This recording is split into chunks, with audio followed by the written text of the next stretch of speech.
ఒకానొక సమయంలో ఒక అన్నా చెల్లెళ్ళు ఉండేవారు, హెన్సెల్, గ్రెటెల్. వాళ్ళు చాలా చిన్నగా ఉన్నప్పుడు వాళ్ళ అమ్మ మరణించింది. వాళ్ళు తండ్రితో కలిసి అడవిలో ఒక గుడిసెలో ఉండేవారు. వాళ్ళ నాన్న డబ్బు సంపాదించడానికి కట్టెలు కొట్టేవాడు. పని, పిల్లల్ని చూసుకోవడం మధ్య సతమతమవుతూ మరో వివాహం చేసుకోదలిచాడు. అతని కొత్త భార్య ఎంతో ధనవంతుల కుటుంబానికి చెందింది. ఆమెకి నచ్చేది కాదు ఈ పేదరికం, గుడిసెలో ఉండడం. తన సవితి పిల్లలంటే ఏమాత్రం ఇష్టం లేదు. శీతాకాలంలో ఒక రాత్రి నిద్రపోయే ముందు హెన్సెల్, గ్రెటెల్కు ఏవో శబ్దాలు వినిపించాయి. వాళ్ల కొత్త అమ్మ వాళ్ల నాన్నతో ఏదో చెబుతోంది. శీతాకాలంలో ఇల్లు గడవాలి, తినడానికి సామాన్ తక్కువ అవుతుంది. ఈ పిల్లల్ని పంపించేసేయి, లేకపోతే మనమంతా చచ్చిపోతాం. వాళ్ళ నాన్న గట్టిగా మాట్లాడాడు. నువ్వు మాట్లాడకు, వీళ్ళని రేపు దూరంగా ఎక్కడైనా వదిలి వచ్చేస్తా. ఇది విని గ్రెటెల్ ఏడవసాగింది.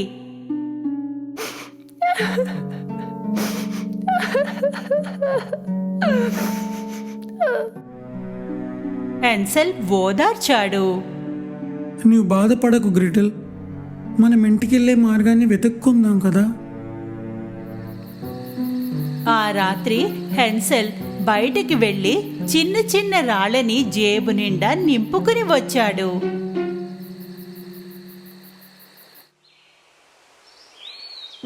మర్నాడు ఉదయాన్నే వాళ్లంతా ఇంటికి దూరంగా వెళ్ళసాగారు. తండ్రి పిక్నిక్ వెడుతున్నామని చెప్పాడు.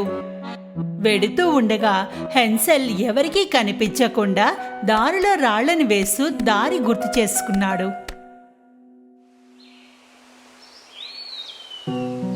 సాయంత్రం కాగానే బాన్ఫైర్ అంటించి తల్లిదండ్రులిద్దరూ ఇప్పుడే వచ్చేస్తామంటూ వెళ్ళిపోయారు. కానీ వాళ్ళు వెనక్కి రాలేదు.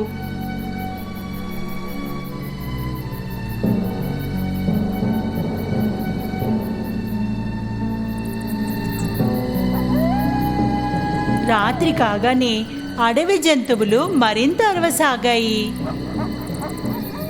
వీటన్నింటినీ వింటూ హెన్సెల్, గ్రెటెల్ అక్కడే మంట దగ్గరే కూర్చుని ఉండిపోయారు, చంద్రుడు కనిపించే వరకు.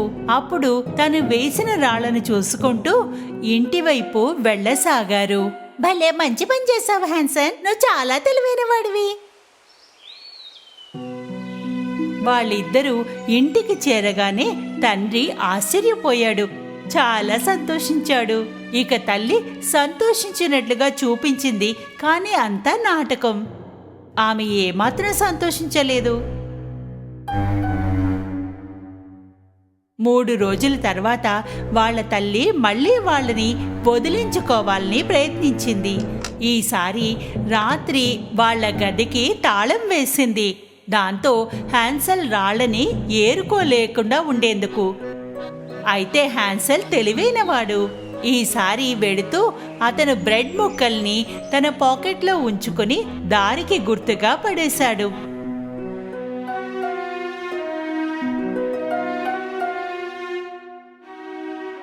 మధ్యాహ్నం కాగానే ఏదో వంకతో అమ్మా నాన్నలు వెళ్ళిపోయారు, మళ్ళీ వెళ్ళని వదిలేసి.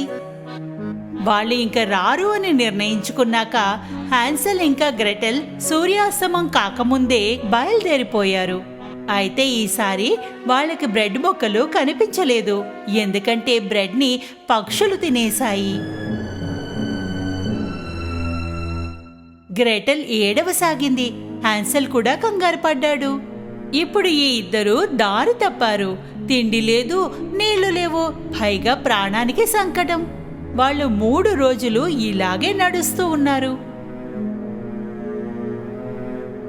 3వ రోజు వాళ్ళకి ఒక తెల్లటి పక్షి కనిపించింది. అది వీళ్ళకి పాట వినిపించింది.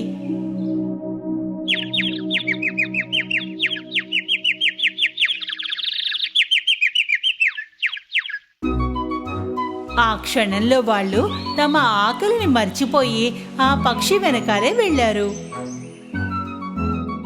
అలా వెనకాలే వెడుతూ ఒక విచిత్రమైన ఇంటిని చేరుకున్నారు.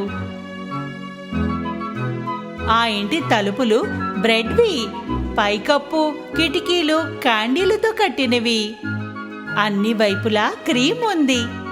హ్యాన్సెల్ గ్రెటెల్ సంతోషాన్ని తట్టుకోలేకపోయారు. మొత్తం అలసడిని మర్చిపోయి ఆ ఇంటి వైపు పరుగులు తీశారు.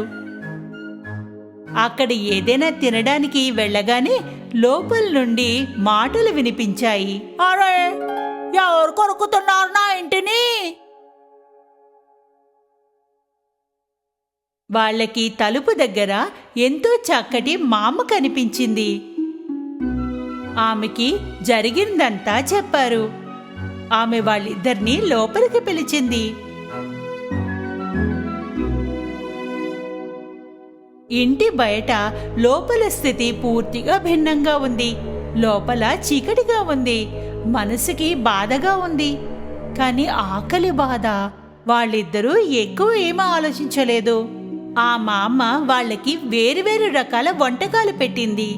అలాంటి వంటకాలు మునుపెన్నడూ వాళ్ళు తినలేదు. రాత్రి వాళ్ళు పడుకున్న పరుపు ఎంతో మెత్తగా ఉంది. ఉదయం లేవగానే చూస్తే ఆ మామ ఎక్కడా కనిపించలేదు. వాళ్ళిద్దరూ వెతకసాగారు. అక్కడ వాళ్ళకి ఒక చిన్న తలుపు కనిపించింది. లోపలికి వెడితే బస్తాలతో ఖజానా ఉంది. ఇద్దరూ ఆశ్చర్యపోయారు. హ్యాన్సెల్ ఇంకా దగ్గరగా వెళ్ళి చూశాడు. అప్పుడే వాళ్ళకి మళ్ళీ మాటలు వినిపించాయి. ఏం పిల్లలు, ఏం చేస్తున్నారు? వెనక్కి చూడగానే ఆ మంత్రగత్తె వెనకాల నిలబడి ఉంది. వాళ్ళకి అర్థమైంది ఆ మామ ఒక మంత్రగత్తె అని. ఆ పిల్లలని తన జైలుకు తీసుకెళ్ళడానికి సిద్ధంగా ఉంది. వాళ్ళు పారిపోవాలనుకున్నారు, కానీ తలుపు మూసుకుపోయింది. మంత్రగత్తె హ్యాన్సెల్ జుట్టును పట్టుకుంది. పంజరంలో పడేసింది. గ్రెటెల్ని కిచెన్లోకి ఈడుస్తూ లాక్కొచ్చింది. నీ అన్న సన్నగా ఉంటాడు, వాడిని లాగా చేయడానికి వంట చెయ్యి. లావెక్కితే వాడిని తినడంలో నాకు మజా వస్తుంది. కానీ నువ్వేమీ తినకు, కేవలం వాడు మాత్రమే తింటాడు.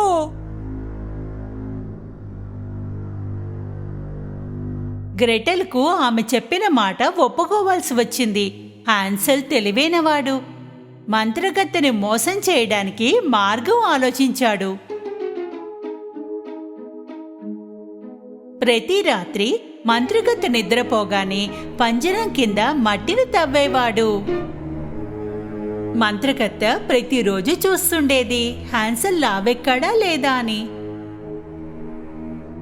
హ్యాన్సెల్ ఏమీ తినేవాడు కాదు. మొత్తం భోజనం ఆ గోతిలో వేసేవాడు.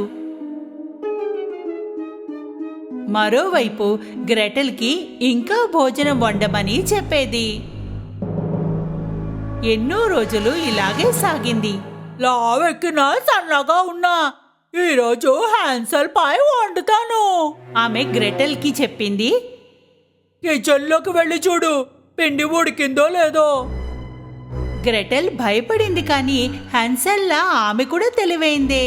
ఆమెకి అర్థమైంది మంత్రగత్తె హ్యాన్సెల్ని అవెన్లో తోసేస్తుందని. నా తల లోపలి పట్టడం లేదు, పిండి కనిపించడం లేదు అని గ్రెటెల్ అంది. మంత్రగత్తె తన తలని లోపలికి పెట్టింది. సమయం చూసి గ్రెటెల్ మొత్తం శక్తిని కూడా తీసుకుని మంత్రగత్తెని లోపలికి తోసేసింది. ఆ తలుపు మూసేసింది.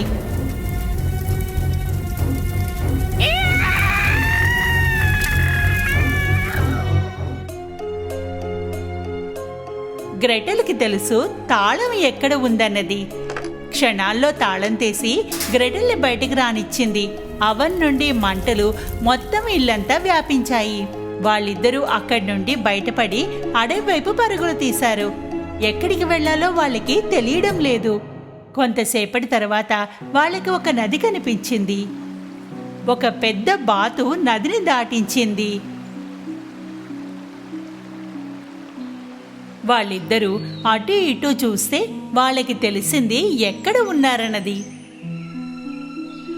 వాళ్ళు పరిగెత్తుతూ ఇంటిని చేరుకున్నారు. పిల్లల్ని చూసిన తండ్రి చాలా సంతోషించాడు.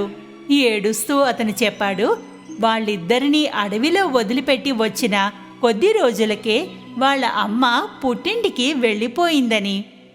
వాళ్ళిద్దరి కోసం ఎంతో వెతికినా కనిపించలేదని చెప్పాడు. ఇద్దరు పిల్లలు వాళ్ళ నాన్నని ఎంత ప్రేమించారంటే అన్నీ మర్చిపోయారు. అయితే తండ్రికి ఒక సర్ప్రైజ్ తెచ్చారు. వాళ్ళు తమ జేబులో నుండి బోలెడు వజ్రాలు, ముత్యాలని తీశారు. మంత్రకథ ఇంట్లో దొరికినవి. తండ్రి వీటిని చూసి ఆశ్చర్యపోయాడు. వాళ్ళకి ఇంకా ఎలాంటి కష్టం కలగలేదు. సంతోషంగా జీవించసాగారు.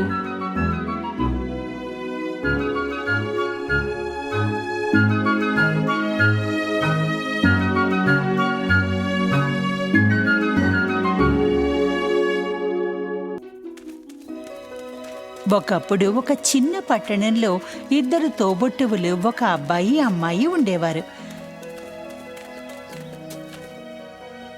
అబ్బాయి పేరు హ్యారీ.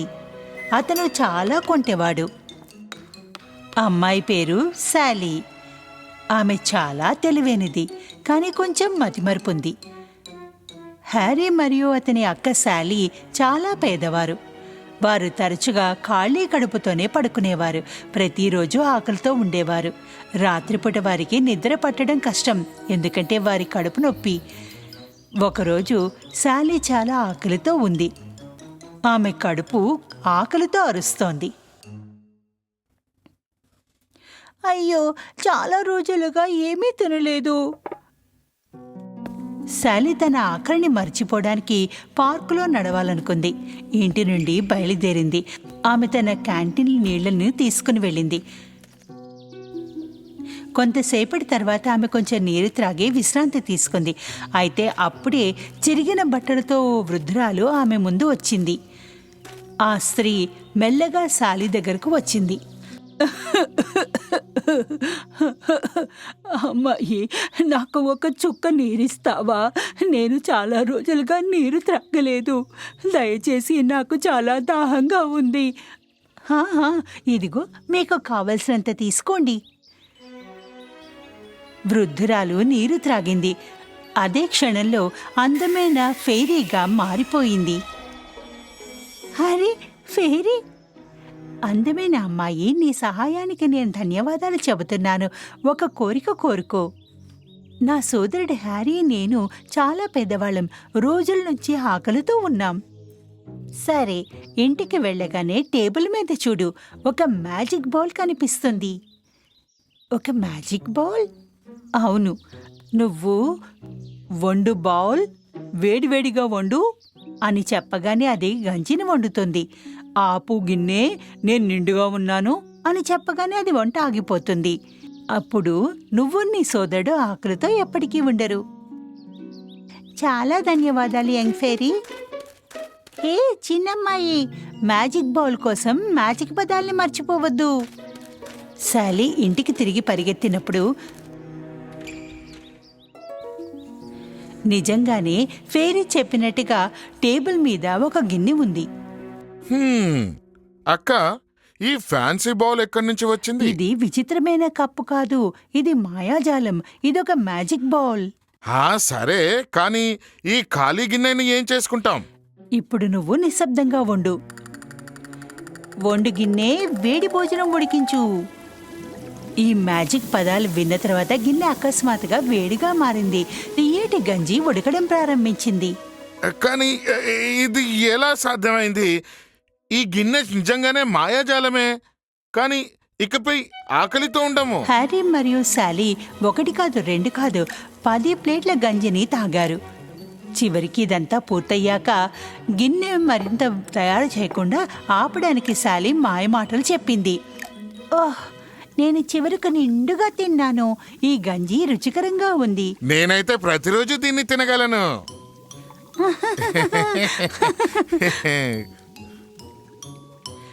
నువ్వు ఎప్పటికీ నమ్మలేవు ఈ మ్యాజిక్ బౌల్ నా దగ్గరికి ఎలా వచ్చిందో. నిజానికి శాలీ మరియు హ్యారీ చాలా రోజులు తీపి గంజిని తిన్నారు. దాని రుచిని ఎప్పుడూ విసిగిపోలేదు. ఒకరోజు శాలీ బయటికి వెళ్లే ముందు తన సోదరుడు హ్యారీకి గిన్నెతో ఎలా వంట చెయ్యాలో, ఎలా ఆపాలో చెప్పాలనుకుంది. హ్యారీ, హ్యారీ, నేను నీకొక ముఖ్యమైన విషయం చెప్పాలి. ఇలా రా. హ్యారీ తన సోదరి పిలుపుని పట్టించుకోలేదు. ఆమె వద్దకు రాలేదు. దాంతో శాలీ అతని దగ్గరికే వెళ్ళింది. కానీ ఆ క్షణంలో ఆమె చెప్పబోయేది మర్చిపోయింది. ఎందుకంటే ఆమె తరచుగా మతిమరుపుంది. ఏమైంది శాలీ, నీకు నన్నెందుకు కంగారు పెడుతున్నావు? నేను పడుకుంటున్నాను కదా. నేను చాలా ముఖ్యమైన విషయం నీకు చెప్పబోతున్నాను, కానీ నువ్వు మర్చిపోయావు కదా. నీ జ్ఞాపక శక్తి చాలా తక్కువ, నాకు తెలుసు. అంత నిజంగా మాట్లాడద్దు హ్యారీ. ఏది ఏమైనా నేను వెళ్ళడం మంచిది.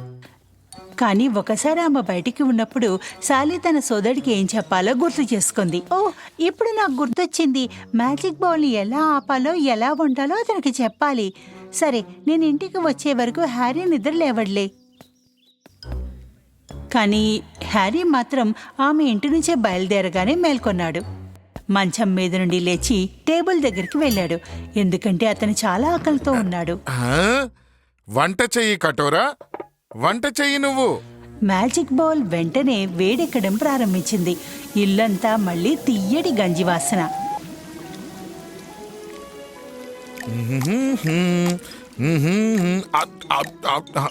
హ్యారీ పెద్ద ప్లేటు నిండా తియ్యటి గంజిని తిన్నాడు. మ్యాజిక్ బౌల్ వంట చేయకుండా ఆపాలనుకున్నాడు. నేను చాలా తినేసా ఈ రోజుకి, ఇక చాలు ఇంత. అయ్యో, ఇక ఆగు, ఎందుకు వండుతున్నావు? ఆగిపో. కానీ మ్యాజిక్ గిన్నె వంటని ఆపడం లేదు. ఎందుకంటే అవి సరైన మ్యాజిక్ పదాలు కావు. ఇంకా ఆగిపో, ఎందుకు వండుతున్నావు? ఆగిపో. మ్యాజిక్ గిన్నె ఆగలేదు. అది తియ్యటి గంజిని ఉడికించడం కొనసాగించింది. అయ్యో, ఏంటిది? ఏం జరుగుతోంది? ఇప్పుడు నేను ఏం చేయను, ఇది వండుతూనే ఉంది.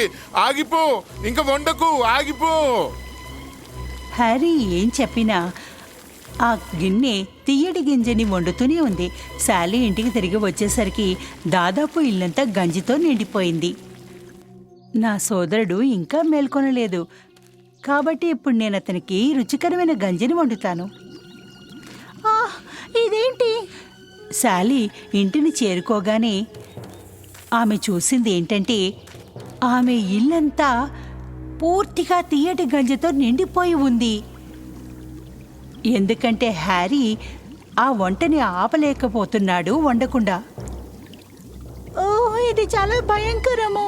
హ్యారీ, అక్క, నాకు సహాయం చెయ్యి, నేను పడిపోతున్నాను ఇక్కడ. ఆపు గిన్నె, నేను నిండుగా ఉన్నాను. శాలీ చెప్పిన మాయా పదాల తర్వాత గిన్నె చివరకు గంజిని వండడం ఆపేసింది. కాబట్టి హ్యారీ గంజిలో మునిగిపోకుండా కాపాడబడ్డాడు.